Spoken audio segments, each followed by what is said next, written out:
sebagai lembaga sebagai lembaga penelitian tentu kami melakukan pengumpulan data ya. Pengumpulan data di berbagai daerah soal radikalisme, soal terorisme. Nah, setelah melakukan pengumpulan data itulah kemudian kami melakukan kajian telaah baik secara dokumentatif, telaah literatur maupun wawancara. Kemudian itu kita analisis. Dari hasil analisis itulah kemudian kita menyimpulkan bahwa terorisme, radikalisme, dan apapun yang terkait dengan kekerasan berbasis agama itu kontraproduktif.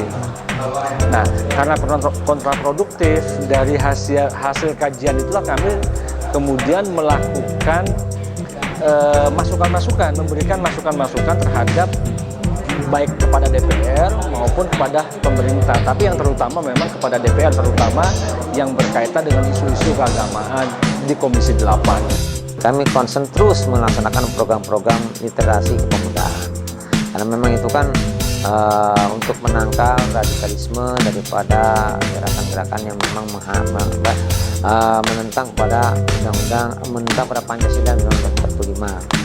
Nah, program kami antaranya misalnya literasi pemuda literasi pemuda maju, literasi bahaya literasi pemuda maju, atau juga mungkin kegiatan-kegiatan program-program yang berkaitan dengan penguatan organisasi pelajaran, yang di situ di dalam kegiatan itu ada program-program seperti bahaya narkoba, program bahaya dari medsos yang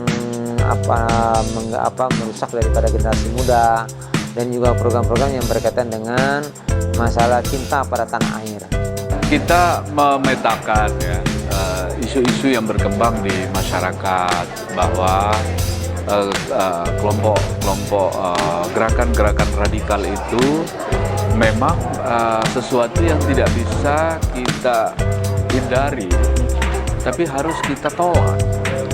Ya, karena itu cara kita untuk mendeteksi itu adalah dengan menghimpun berbagai informasi, berbagai saran atau pemikiran dari para cendekiawan.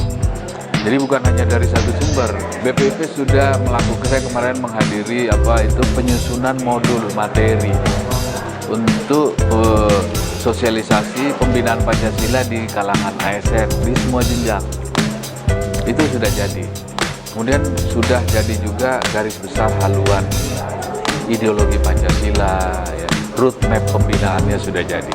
Ya, kita pengen mengajak terutama generasi muda untuk sama-sama jadi agent of peace, ya.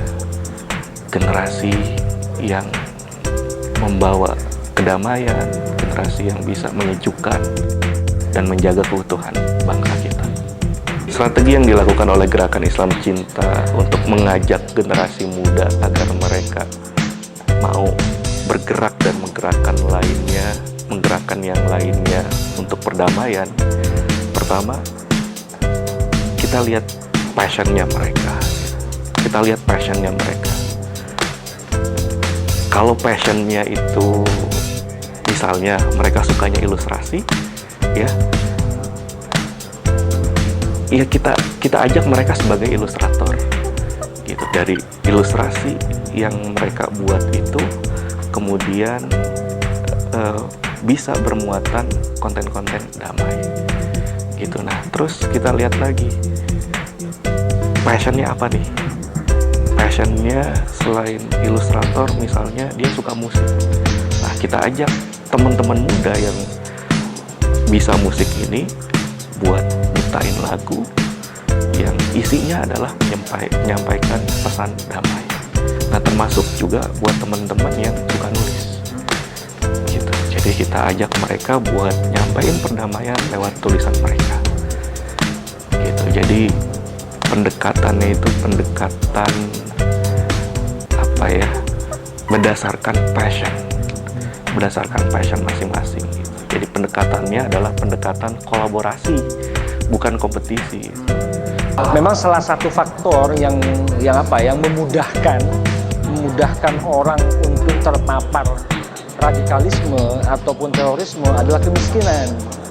Karena dengan kemiskinan yang parah, orang kemudian gampang mencari rujukan-rujukan yang aman. Ya, kenapa saya sebut rujukan-rujukan? Ya karena mereka sudah nggak bisa lagi memenuhi kebutuhan hidupnya kemana. Lah datanglah orang-orang yang memang sedang mencari kader militan yang bisa dimanfaatkan untuk melakukan teror. Nah, hubungan antara teror dan kemiskinan itu di situ. Satu sisi kemiskinan itu melahirkan keputusasaan.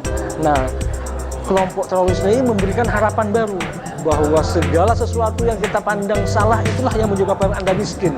Kita habisi. Ya, ini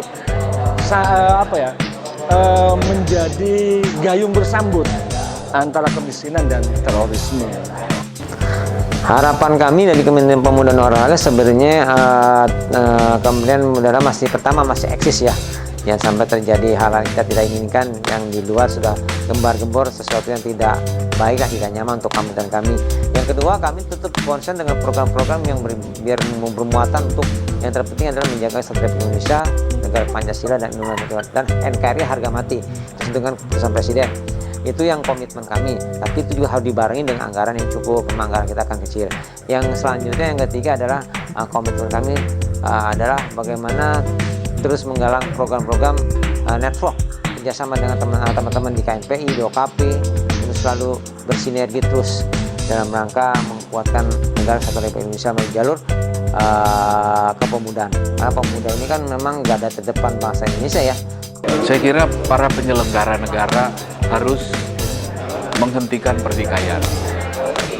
Para elit harus lebih mengedepankan kepentingan publik daripada kepentingan pribadi dan golongan, termasuk kepentingan parpol. Jadi kepentingan publik, kemaslahatan publik, ya itu harus menjadi yang utama. Ambek para marta, kata Bung Karno, dia harus menjadi yang didahulukan, yang diutamakan. Bismillahirrahmanirrahim. Nota kesepakatan dengan rahmat Allah yang Maha Kuasa, Lembaga Publika Institut bersama dengan Organisasi Kepemudaan pada hari ini diputar Sabtu 7 September 2019 mendeklarasikan gerakan literasi digital dan radikalisasi via media sosial dengan bukti-bukti sebagai berikut.